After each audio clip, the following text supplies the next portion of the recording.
सिद्धं शुद्धं प्रणम्य जिनेन्द्रवर्णेमि चन्द्रमकलङ्कं गुणरयणभूषणोदयम् जीवस्य परुवर्णं वोच्चम् गुणजीवापजति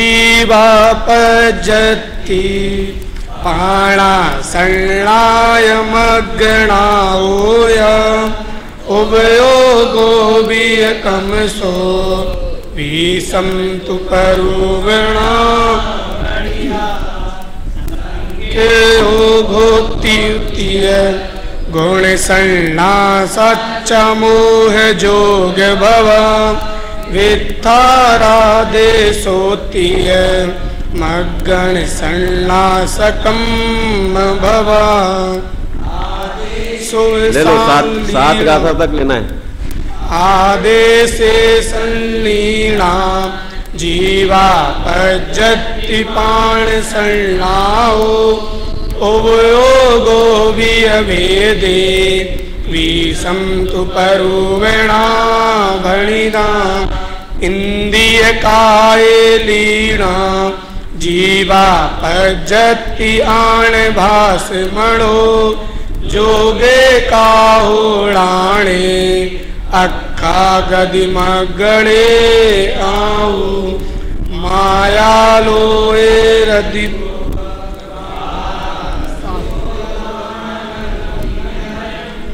वेदे में हुण संला लोहम परिगहे संला साहगारो उवजोगो णाणे मग्गम दंसणे मग्गे अणगारो उवजोगो लीनोत्यजिहिं दिट्ठिं।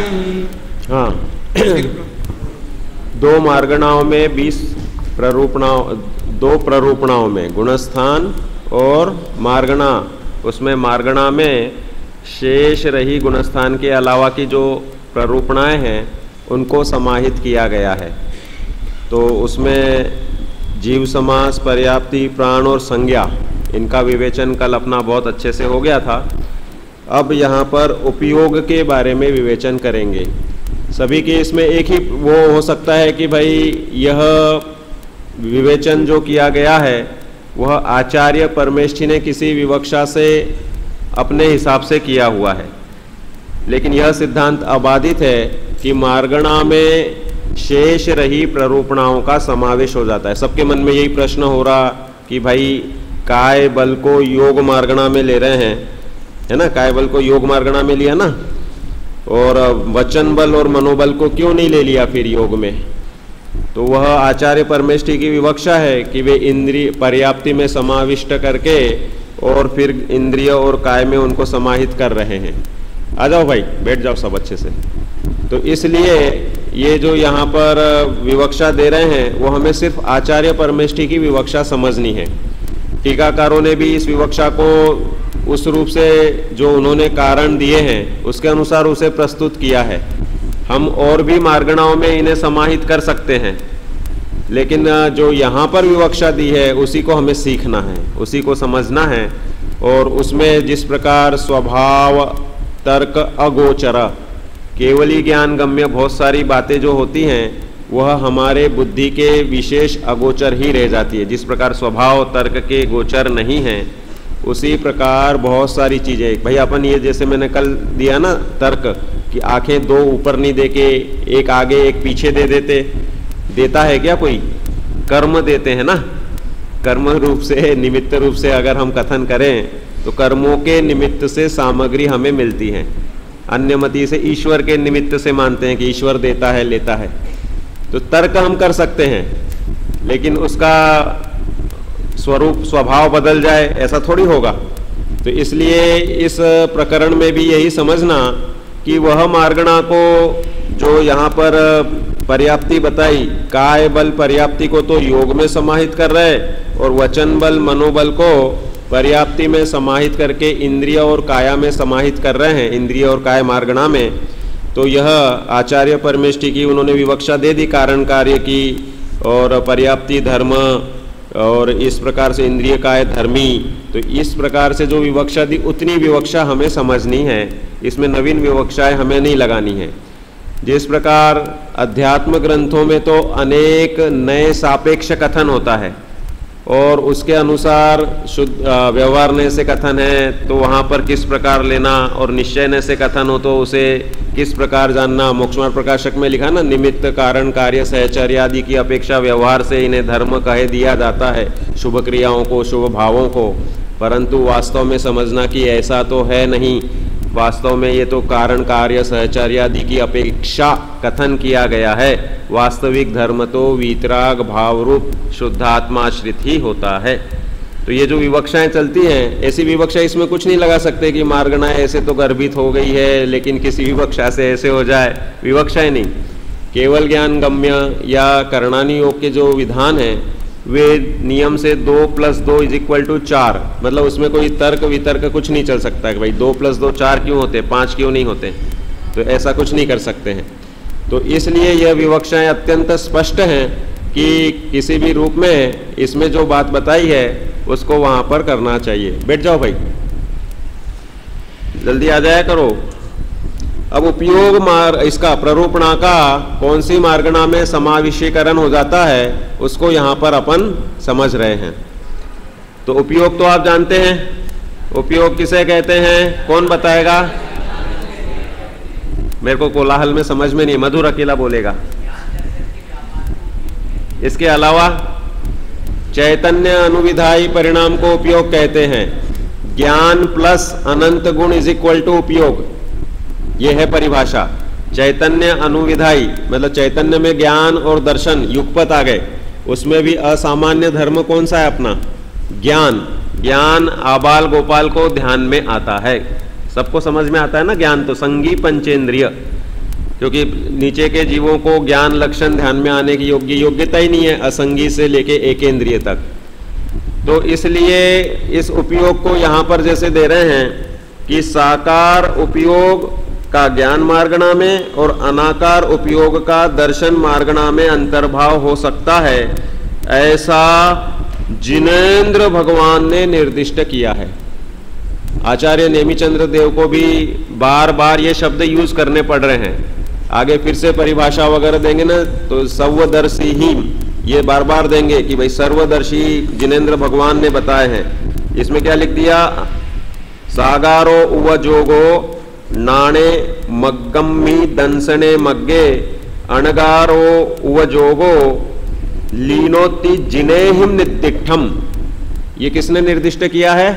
जिनेंद्र भगवान ने। जिनेंद्र भगवान का वास्ता देकर के आपको जब बात बताई जा रही है तो हमें देव शास्त्र गुरु का श्रद्धान जिन्हें प्रकट हुआ है, ऐसे व्यवहार सम्यक दर्शन से सुशोभित, ये चरणान योग का सम्यक दर्शन है कि जिनको जिनेंद्र भगवान के प्रति ऐसा श्रद्धा है कि स्वप्न मात्र में भी अन्य किसी के प्रति आदर भाव नहीं होता। अकलंक निकलंक को निद्रा के काल में ही जब वह बर्तनों को पेड़ से गिराया गया और उसकी आवाज में सहज रूप से क्या उन्होंने बोला? अरंते शरणम गच्छामि। और बाकी लोगों ने क्या बोल दिया? बुद्धम शरणम गच्छामि। तो इससे क्लियर हो गया कि ये क्योंकि निद्रा की प्रवृत्ति घोर जड़वत बनने की प्रवृत्ति है, लेकिन ज्ञान दर्शनोपयोग उसमें भी अपना चालू रहता है। दर्शनोपयोग की प्रवृत्ति और ज्ञानोपयोग की प्रवृत्ति। तो दर्शनोपयोग को परिभाषित किया गया सामान्य का प्रतिभास, निराकार उपयोगमयी दर्शन, साकार अर्थात विकल्पमयी मति ज्ञान और श्रुत ज्ञान। मति ज्ञान में अवग्रह इहा अवाय, अवाय होने के बाद में जो धारणा में आया तब हमें समझ में आता है कि यह सम्मेद बैठा है, नहीं तो तब तक कुछ है इस प्रकार का उहापोह चला, ये चला, ये सब मति ज्ञान में हो गया।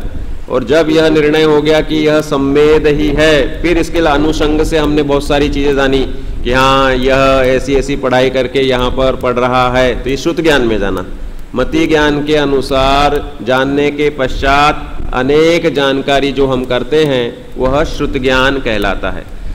तो ज्ञानोपयोग तो हमारे तुम्हारे वेदन गोचर है, दर्शनोपयोग सामान्य प्रतिभास मात्र है, इसलिए वह हमारे वेदन गोचर होते हुए भी हमें पकड़ गोचर नहीं है।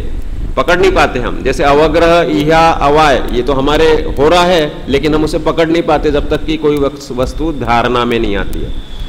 तो अब बता रहे ज्ञानोपयोग के लिए ज्ञान मार्गणा है और दर्शनोपयोग के लिए दर्शन मार्गणा है। तो इसलिए उपयोग प्ररूपणा भी मार्गणा में समाहित हो गई कार्य कारण की अपेक्षा से, कि ज्ञानोपयोग कारण है और ज्ञान कार्य है। ज्ञान मार्गणा दी ना, तो ज्ञान क्या है? कार्य है। उपयोग पूर्वक हम क्या करते हैं? सब में उपयोग लगाते हैं ना, खाने में उपयोग लगाते हैं, अभी पढ़ने में उपयोग लगा रहे हैं। तो अभी कौन से इंद्रिय का आलंबन चल रहा है? 5 इंद्रियों में अपना कोई इंद्रियों का आलंबन चल रहा है क्या? अभी स्पर्शनेन्द्रिय से कर रहे हो क्या आप पढ़ाई? रसनेन्द्रिय से, घ्राणेन्द्रिय से, कौन से इंद्रिय से कर रहे हैं? हाँ, चक्षुर इंद्रिय से। चक्षुर इंद्रिय से तो फिर ये खंबे आदि देखना भी पढ़ाई को प्राप्त हो जाए। चक्षु इंद्रिय से तो देखने का काम हुआ, देख करके जानना। मन अपन जो अभी कर रहे हैं ना, ये जो श्रेयोपशम ज्ञान है, ये 5 इंद्रियों का आलम, आंख बंद करके भी मैं चिंतन कर सकता हूँ। हाँ, ज्ञानोपयोग है वह ज्ञान मार्गणा में है, दर्शनोपयोग है वह दर्शन मार्गणा में। तो अब इसमें मैंने आंखों का भी आलंबन नहीं लिया, 6 इंद्रिय काम कर रहे नहीं, इसमें सिर्फ मन इंद्रिय का काम विशेष रूप से हो रहा है। ये तो अपन एक समय में एक ही इंद्रिय का आलंबन लेते। ये भी एक कौवे की जिस प्रकार नेत्र गोलक एक होती है, मोक्ष मार्ग प्रकाशक में उदाहरण दिया ना, लेकिन इतनी तेजी से घूमती है कि हमें लग रहा है कि हम जब देख रहे हैं ना तब सुन भी रहे, लेकिन वास्तव में जब हम देख रहे हैं तब सुन नहीं रहे हैं। एक इंद्रिय का एक समय में एक ही काम होता है ज्ञानेन्द्रियों में। इसके कर्मेंद्रियों का हो सकता है 5 कर्मेंद्रिय से, हाथ से हम ऐसे हिलाते भी रहें और पैर से चलते भी रहें, वाक पाणी पाद पायु उपस्थ, ये जो दिए ना, बोलते भी रहें और साथ में हाथ से भी काम करते रहें। तो ऐसे बहुत सारे, तो कर्मेंद्रिय का तो रोल है ही नहीं कुछ।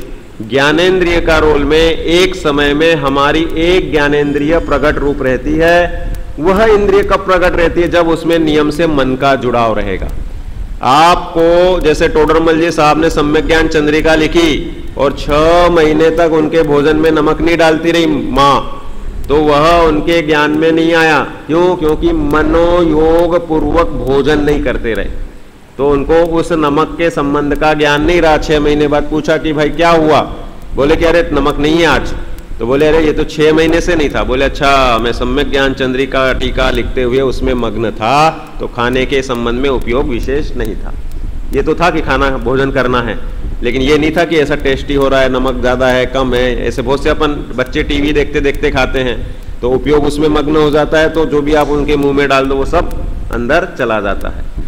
तो इसलिए मन अगर जुड़ा हो तो ज्ञानेंद्रिय काम करेंगी। यहाँ पर आपका जो विद्यार्जन का काम हो रहा है, इसमें 5 इंद्रियों में निमित्त रूप से अपन नेत्र से देख रहे हैं, कान से सुन रहे हैं, परंतु मन का जुड़ाव है, तो मन विशेष रूप से काम कर रहा है। देखने के लिए एक सा मिल रहा है आपको, पढ़ने के लिए ग्रंथ भी एक सा मिल रहा है, लेकिन जिसका मन का एकाग्रता, कॉन्सेंट्रेशन जिसका अच्छा होगा और साथ में रुचि होगी, गहराई होगी, तो एक पाठी बनने की लायकात रखता है, एक बार में उसको याद हो सकता है।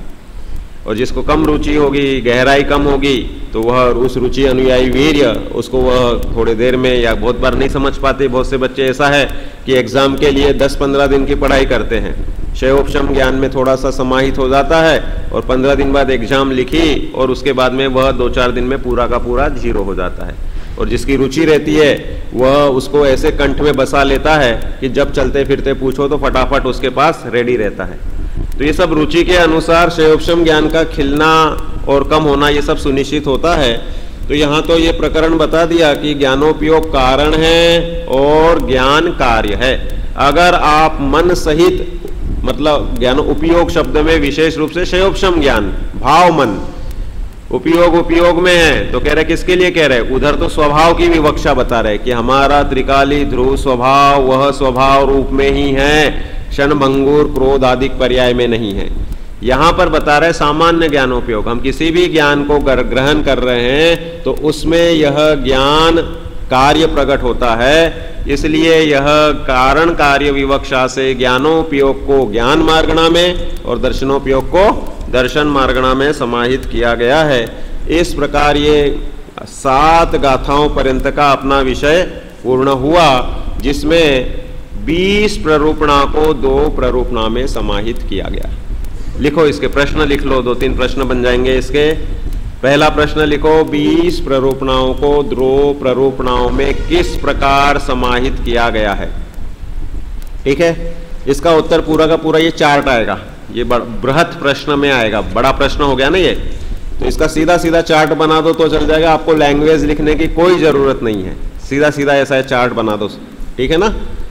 दूसरा प्रश्न आपको मैंने पर्याप्ति के संबंध में बता दिया, तो वह लिखो, पर्याप्ति, निवृत्ति अपर्याप्ति, लब्धि अपर्याप्ति एवं पर्याप्ति, पर्याप्त एवं अपर्याप्त का विवेचन करिए। आप इसका उत्तर आगे की पर्याप्ति प्ररूपणा के आधार से भी लिख सकते हैं, जो मैंने बोला है वो जरूरी है, इसलिए कि आगे आप अपन जीव समास में पहुंचेंगे।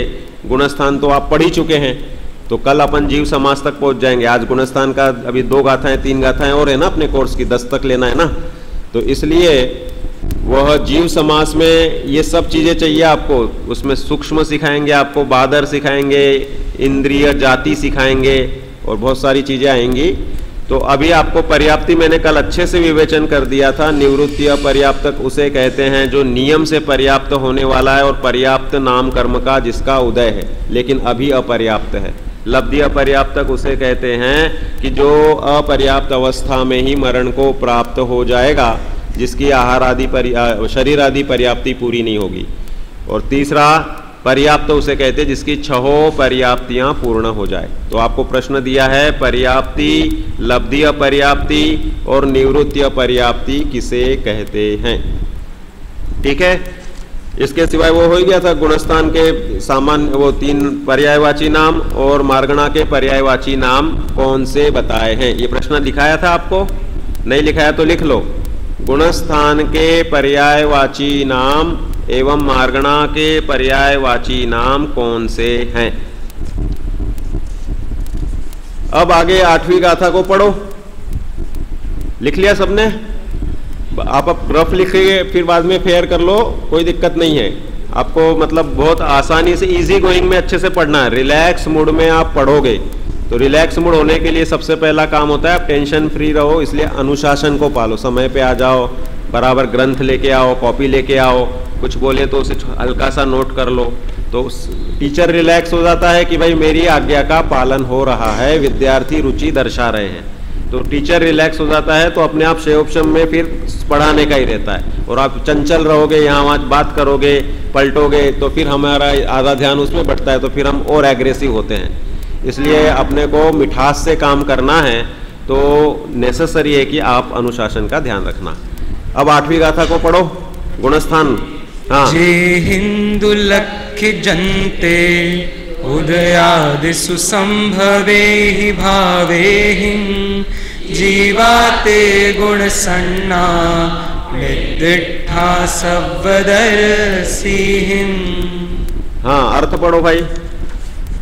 दर्शन मोहनी आदि कर्मों की उदय, उपशम, क्षय, क्षयोपशम आदि अवस्था के होने पर होने वाले जिन परिणामों से युक्त जो जीव देखे जाते हैं, उन जीवों को सर्वज्ञ देव ने उसी गुणस्थान वाला और उन परिणामों को गुणस्थान कहा है। देखो, गुणस्थान की परिभाषा गाथा के साथ ऐसी है। आप लोगों ने जो परिभाषा याद की थी जो गुणस्थान विवेचिका से, कि मोह और योग के निमित्त से होने वाली श्रद्धा और चारित्र गुण की तारतम्य रूप अवस्था, तो यह जो परिभाषा है और इस परिभाषा, इसमें थोड़ा सा अंतर है। इसमें क्या लिख दिया, उदयादिषु संभवेहिम, ये शब्द मुख्य है। कह रहे हैं कि भाई उदय की संभावना, उदय आदि, उदय आदि क्या होता है, उदय, क्षय, क्षयोपशम और उपशम, और क्या रह गया, इन चारों की विवक्षा से, क्योंकि पारिणामिक थोड़ी लेना है, पंचभाव का प्रकरण नहीं है। यहाँ पर कर्म के 4 भाव होते हैं। कौन से हो जाते हैं, उदय, क्षय, क्षयोपशम और उपशम। तो कह रहे हैं कि यहाँ गुणस्थान में सब कर्मों के ये चीजें नहीं लेनी है, सिर्फ कौन से कर्म की लेनी है, मोहनीय कर्म की। मोहनीय का कहाँ लिखा है, तो कह रहे हैं कि वो समझना है, वो समझना है। मोह का कहाँ, इसमें ऊपर गाथा में मोह शब्द कौन से इससे निकलता है, उदयादिषु संभवेहिम भावेहिम। भावेहिम शब्द से जो ले रहे हैं ना, तो इसमें दर्शन मोह और चारित्र मोह वाले भाव लेना, ठीक है ना। और बाकी जो जेहिन दू लक्खी जनते, जिसके द्वारा लक्खी जनते अर्थात उनको समझा जाता है, उसको ग्रहण किया जाता है, जिससे हम उनको ग्रहण करेंगे। किससे करेंगे? उदय आदि 4 भावों के माध्यम से। किसके? दर्शन मोह और चारित्र मोह, मोहनीय कर्म के। जीवा ते गुण सन्ना, उन जीवों को गुण संज्ञा प्राप्त होती है। गुण संज्ञा मतलब गुणस्थान संज्ञा, उन जीव को उस रूप से कहा जाएगा। पहले गुणस्थानवर्ती जीव को मिथ्या दृष्टि कहते हैं और उस गुणस्थान को मिथ्यात्व संज्ञा प्राप्त की गई है, दी गई है। मिथ्यात्व रूप अवस्था को प्राप्त जीव को भी गुणस्थान वही, अरे तू मिथ्यात्वी है, अरे तू तो सम्यक्त्वी है, तू अविरति है, तू पंचम गुणस्थानवर्ती देशव्रति है। तो ये जो चलता है व्यवहार, उस जीव को वह उस संज्ञा के अनुसार उस रूप आरोपित किया जाता है। समय सार में भी पद्धति है, क्रोधोपयोगी क्रोध है, मानोपयोगी मान है, मतलब जो कषाय रूप परिणमित है उस रूप किया, उसमें चारित्र मोह की विवक्षा होगी। कर्णानियोग की शैली में हम कहेंगे कि समय सार में चारित्र मोहगत कषाय भाव विकारों के अनुसार उस जीव को उस रूप कहा। तू क्रोधी है, तू मानी है, कषाय के अनुसार उस जीव को बोले अरे ये क्रोधी जीव है, बच के रहना, अरे ये मानी जीव है, इससे बच के रहना, अरे ये लोभी जीव है, इससे बच के रहना। तो लोभी क्रोधी मानी जीव होते ही नहीं, जीव तो ज्ञानोपयोगी होता है, ज्ञान दर्शन में ही होता है, लेकिन वह उपचार व्यवहार में किया जाता है। तो यहाँ पर गुणस्थान का उपचार, इसलिए फिर समयसार बोलता है कि गुणस्थान मार्गणास्थान आदि भाव मैं नहीं, मैं तो ज्ञानानंद स्वभावी ज्ञायक हूँ, मैं तो ज्ञायक मात्र हूँ। तो कहने का तात्पर्य यह है कि ये पद्धति यहाँ पर बता रहे हैं कि उस जीव को गुण सन्ना, उस जीव को उस गुणस्थान की संज्ञा लगा दी जाती है। जीवा ते गुण सन्ना निदिठा, किसने बता दिया भाई ये गुणस्थान हमने कहाँ देखे? सर्वदर्शी हिम, कह रहे हैं सर्वदर्शी अर्थात सर्वज्ञानी, केवल ज्ञानी भगवान ने देखे हैं, जिनेंद्र भगवान ने देखे हैं। और जिनेंद्र भगवान के प्रति आपको भक्ति है, तभी आप यहाँ शास्त्र पढ़ने आए हैं, तो इसलिए आपको हमने जिनेंद्र भगवान का नाम वास्ता दे दिया। तो आपको यह आंख बंद करके श्रद्धान करने योग्य है। देव आप्त आगम तपोभृताम, इनकी श्रद्धा बराबर होनी चाहिए ना। तो कह रहे हैं कि वे आप्त सर्वदर्शी भी सर्वज्ञ भगवान ने कहा है, तो उसमें हमें संशय विपर्यय करने की कोई भी आवश्यकता नहीं है। तो इसलिए ये कर्णानियोग की शैली में बहुत सारे कि भाई गुणस्थान के भाव किसने देखे? तो कह रहे हैं कि भाई अनुमान से हमने देखे, अनुमान से हम तुम सब देख सकते छद्मस्त जीव। और साक्षात किसने देखे? केवल ज्ञानी ने देखे। ऊपरी गुणस्थानवर्ती का नीचे वाला कैसे देख सकता है? मुनिराज 6वें 7वें गुणस्थान में रहते हैं और हम 4थे गुणस्थान वाले हैं अगर, तो हम मुनिराज का निर्णय कैसे कर सकते हैं? तो कह रहे हैं कि भाई आगम से करेंगे, क्योंकि उनकी परिणति हमारे में तो है नहीं। एक कषाय चौकड़ी के अभाव वाला 3 कषाय चौकड़ी के अभाव वाले परिणति को वेदन कर सकता है? अगर आप कहोगे कि ज्ञान सामान्य की अपेक्षा या सम्यक दर्शन की अपेक्षा, तो जिस प्रकार पहली पढ़ने वाला भी ज्ञानी है और MA पढ़ने वाला भी ज्ञानी है, ज्ञान सामान्य तो दोनों में है, लेकिन पहले पढ़ने वाले का ज्ञान बहुत अल्प है, उसे 1 2 3 4 सिखाया जा रहा है, और MA पढ़ने वाले को खूब आ गया है, बहुत सारा आ गया है। तो इस प्रकार से निचले गुणस्थानवर्ती ऊपरी गुणस्थान वालों का अनुमान तो कर सकते हैं, साक्षात वेदन नहीं कर सकते। साक्षात वेदन के लिए उस गुणस्थान में जाना पड़ेगा। और केवली भगवान सबसे ऊपर वाले हैं, 13वें गुणस्थानवर्ती, और सिद्ध भगवान और भी 14वें के बाद 15वां नहीं है, नहीं तो गुणस्थानातीत। सिद्ध भगवान को गुणस्थानातीत कह रहे हैं, तो पहले वाले नीचे से गुणस्थानातीत नहीं लेना है। संपूर्ण विकास को प्राप्त गुणस्थान कौन सा है? 13वां गुणस्थान संपूर्ण ज्ञान दर्शन सुख वीर्य के विकास को प्राप्त गुणस्थान है। इसलिए हमें गुणस्थान में ही रहना है, तो हम कहेंगे कि 13वें गुणस्थान में रहो। लेकिन कह रहे हैं वह किसके आश्रय से होगा? स्वभाव के आश्रय से। स्वभाव 14 ही गुणस्थान से भिन्न है। तो यहां पर यह स्पष्ट लिख दिया। तो पहली बात ये कि यहां पर संभवेहिम भावेहिम शब्द से वह मोहनीय कर्म की विवक्षा है, तो इसलिए दर्शन मोहनीय आदि कर्मों की, दर्शन मोहनीय और चारित्र मोहनीय इनकी विशेष विवक्षा, लेकिन फिर बाकी कर्मों की नहीं है क्या? 12वां और 13वां गुणस्थान, या समझ लो 13वें गुणस्थान में जब अनंत ज्ञान प्रकट हो रहा है और बाकी के नीचे के गुणस्थान है वे छद्मस्त गुणस्थान है 12वें तक, तो कह रहे हैं कि वहां पर कौन सी विवक्षा? ज्ञानावरण की विवक्षा है, दर्शनावरण की विवक्षा है। ज्ञानावरण और दर्शनावरण और अंतराय और मोह क्षयात, तो पहले तो मोह क्षय हो गया 12वें में, तो इसलिए यहां पर 8 कर्मों की विवक्षा है। मुख्य रूप से जब 4 कर्मों की लिखेंगे तो उदय, उपशम, क्षय, क्षयोपशम, इस रूप से और भी जो तरतम रूप भाव होते हैं इसकी अपेक्षा से 8 कर्मों की विवक्षा है। फिर जो 14वां गुणस्थान है नाम, गोत्र, वेदनीय और आयु, आयु कर्म की स्थिति अधिक और 3 की कम, और घातिया कर्म जिनके नाश हो गए तो वे समुद्घात आदि करके आयु प्रमाण की स्थिति पर्यंत नाम, गोत्र और वेदनियों को करते हैं, तो इस तरह उनकी भी विवक्षा है। तो 8 कर्मों के उदय, क्षय, उपशम, क्षयोपशम की विवक्षा है। औदैहिक भावों की विवक्षा है, शायिक भावों की विवक्षा, क्षयोपशमिक भावों की विवक्षा और औपशमिक की भी है। और अनुषंग से जिसके माध्यम से ये प्रकट होते हैं उस पारिणामिक भाव की भी विवक्षा सूक्ष्म रूप से गर्भित है, अंतर्गर्भित है ना उसमें। तो इस तरह से ये गुणस्थान का यहाँ पर स्वरूप बताया, इसको चार्ट में बना दिया। मोहनीयादि कर्मों के, पहला शब्द क्या दे दिया? मोहनीय आदि कर्मों के। क्या करना है? उदय, उपशम, क्षय, क्षयोपशम, इसमें आदि नहीं लिख रहे अब। इस रूप अवस्था होने पर जीव के परिणाम इज इक्वल टू गुणस्थान। गुणस्थान क्या है? जीव के परिणाम हैं। उन परिणामों से युक्त जीव को उस गुणस्थान वाला कहते हैं। संज्ञा जिसमें लगा दी वह उस जीव को उपचार से वही गुणस्थान वाला कहा जाता है। इस प्रकार गुणस्थान की परिभाषा लिखी। अब आपको पेपर में पूछा जाए कि गुणस्थान की परिभाषा लिखिए, तो आप क्या लिखोगे?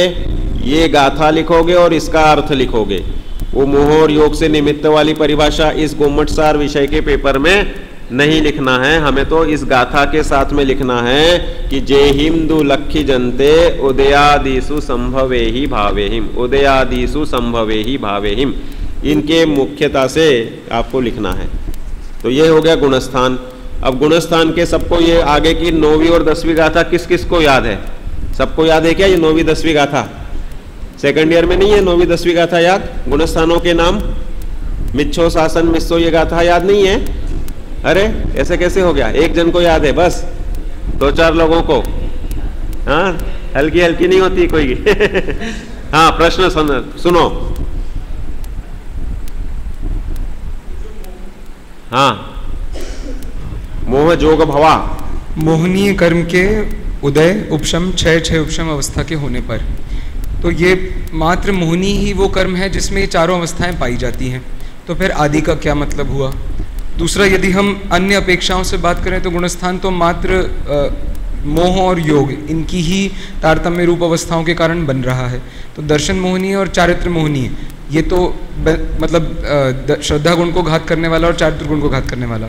योग का तो स्थान अन्य कर्मों के साथ में है ही नहीं, मतलब योग का तो अब सारे कर्मों में अविरति, प्रमाद और कषाय ये भी है ना, वो तो कषाय के अंदर गर्भित कर लेते हैं ना। हाँ, तो चारित्र मोहनीय में आ गया, इसलिए प्रमाद को भी कषाय में गर्भित कर लो। हाँ। ऐसे संक्षेप रूप से कर लो तो एकमात्र मोहनी का ही पूर्ण रूप से रह गया। इसलिए आदि का इसमें देखो आदि शब्द जो है ना, ये अर्थकार ने लिख दिया उदयादिषु, तो उदय के साथ आदि होएगा तो क्षय, क्षयोपशम और क्षय, क्षयोपशम, उदय और उपशम, तो ये चारों हो गए कि 4 लिखने के बाद आदि लिखने की जरूरत नहीं है, जैसा कि ये चार्ट बनाते हुए प्रकाश छाबड़ा जी ने आदि शब्द को हटा दिया।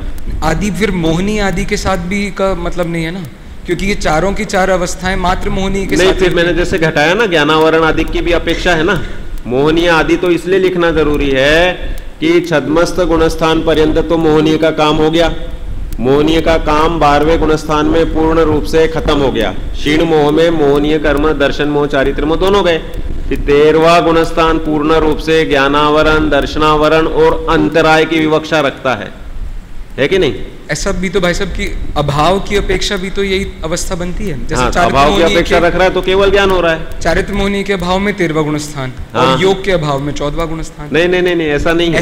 ऐसा विभाजन भी है ना गुणस्थान। चारित्र मोहिनी के अभाव में 13वां गुणस्थान हुआ सो नहीं, चारित्र मोहिनी के संपूर्ण अभाव में 12वां गुणस्थान हो गया। फिर बाद में 13वें गुणस्थान में जो कर रहे हैं ना, उसमें संयोग केवली 13वां और 14वां में सिर्फ योग की विवक्षा रह गई। कर्म की विवक्षा से देखा जाए तो ज्ञानावरण, दर्शनावरण और अंतराय का अभाव 13वें में हो रहा है। 14वें में कुछ नया काम क्या हो रहा है? कुछ नहीं हो रहा है। कर्मों के घातिया कर्म अभाव हो गए, लेकिन जो नाम, गोत्र, वेदनीय और आयु, इनका मात्र संबंध होने से उनका अभाव हो रहा है। तो यह गुणस्थान की विवक्षा में 8 ही कर्म अविवक्षित तो है, क्योंकि हमें मोक्षावस्था प्रकट करानी है ना। तो इस दृष्टि से यह संपूर्ण कर्मों की विवक्षा है, और मुख्य रूप से जैसा आया ही है मोहनीय, वो मुख्य है। ठीक है, प्रश्न लिख लो। गुणस्थान किसे कहते हैं? गाथा सहित उत्तर लिखे। 8वें नंबर की गाथा आपको याद करने में दी है, तो इसमें गाथा सहित उत्तर लिखना है। गुणस्थान किसे कहते हैं, तो यह परिभाषा पूरी आएगी। गुणस्थान का परिभाषा होने के बाद उनके नाम की गाथाएं आपको याद होनी चाहिए, और यहाँ पे अपना पहले नंबर का कोर्स जो है 10 गाथा तक का, वह पूर्ण हो जाएगा। देखो क्या बता रहे हैं, पढ़ो 9वीं और 10वीं गाथा पढ़ो। मिच्छो शासन मिस्सो अविरद सम्मोय देश विरदोया। पढ़ो पढ़ो, अच्छे से पढ़ो, माइक वाले की जिम्मेदारी ज्यादा है, बराबर पढ़ो, ऐसा नहीं कि बीच में बोल दिया फिर रुक गए। हाँ पढ़ो। मिच्छो शासन मिस्सो अविरद सम्मोय देश विरदोया। विरदापमत्त इधरो अपोपयाणि अट्टिसो मोया।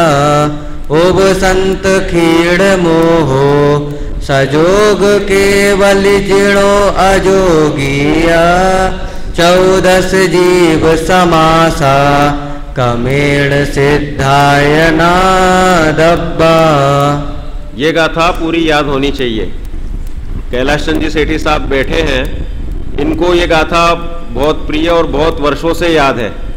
मऊ के बाजारों में से एक शिविर में गए थे, तब इन्होंने यह गाथा इतने अच्छे से जोर जोर से गुंजायमान करके निकले कि सब लोगों को वो अभी तक याद है, स्मरण है कि भाई इन्होंने कितने अच्छे से वो गाथा गाई थी। तो ये गाथा तो आपके हृदय में बैठनी चाहिए। अन्ना जी का सम्मान अगर आप रखते हो तो गुणस्थान विवेचन की ये गाथा, कुछ 14 और 4वें गुणस्थान की परिभाषा, ये सब आपको याद रखना ही चाहिए। ठीक है ना? तो ये अपने 14 गुणस्थानों के नाम इस गाथा के माध्यम से आ जाते हैं। देखो वो घटना मुझे आप पिताजी ने सुनाई थी आपकी मैं तो था नहीं उस समय, लेकिन वो बोले कि हर्ष इसको बोलते, खुशी, खुशी इसको बोलते हैं कि अपनी धुन में बाजार में निकलते हुए भी गाथा इतने प्रकार से उत्साह से बोली कि सामने वाले भी अच्छे सब उत्साही हो गए। तो मिथ्यात्व देखो, पहले नंबर का गुणस्थान कौन सा? मिच्छो। मिच्छो शब्द से क्या लेना है? मिथ्यात्व। शासन, शासन शब्द से शासन या शासादन। देखो इसमें एक एक लाइन में चार्ट में परिभाषा दी है, ये भी आपको याद रखनी है। आपको लिखा जाएगा गुणस्थान के विवेचन वाला चार्ट बताइए, तो ये एक एक लाइन में जो परिभाषा दी है इसमें, ये आपको याद रखनी है। पढ़ो भाई, माइक जिसके पास आ गया वो चार्ट में पहले 14 ही गुणस्थानों की परिभाषा एक एक करके पढ़ लो। पहला मिथ्यात्व, जिसकी दृष्टि श्रद्धा मिथ्यात्व अतत्व गोचर है। हाँ, क्या अर्थ हुआ? जिसकी दृष्टि, दृष्टि शब्द से क्या लेना? दृष्टि से देखना नहीं लेना है, ठीक है ना? दृष्टि शब्द हमेशा दर्शन गुण के इसमें प्रकरण के अनुसार अर्थ करना पड़ता है। दर्शनोपयोग का प्रकरण हो तो दर्शन गुण से सामान्य प्रतिभास लेना, और जब सम्यक दर्शन का प्रकरण हो तो वह सम्यक दर्शन मतलब सम्यक दृष्टि, सम्यक दृष्टि मतलब सम्यक श्रद्धा, श्रद्धा मतलब मान्यता, अपनापन, जो भी उसको अनेक शब्द दे दे, रुचि, ये सब अपनेपन के साथ में जो हो तो उसे बोलते हैं सम्यक श्रद्धा। हाँ पढ़ो आगे। दूसरा सासाधन, सम्यक्त्व की आसाधन अर्थात विराधना सहित बरते। सासाधन गुणस्थान आप जानते ही हो कि भाई गिरते हुए होता है, और मिथ्यात्व की मतलब विराधना, असाधना के साथ में प्रकट होता है।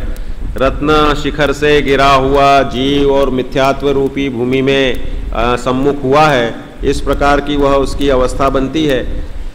पूरा विषय स्पष्ट रहना चाहिए हमेशा। अगर आप बीच बीच में विषय को रिवाइज करते हो, जब भी आपका शिविर आता है तो उसमें गुणस्थान विवेचन की क्लास लगती ही लगती है।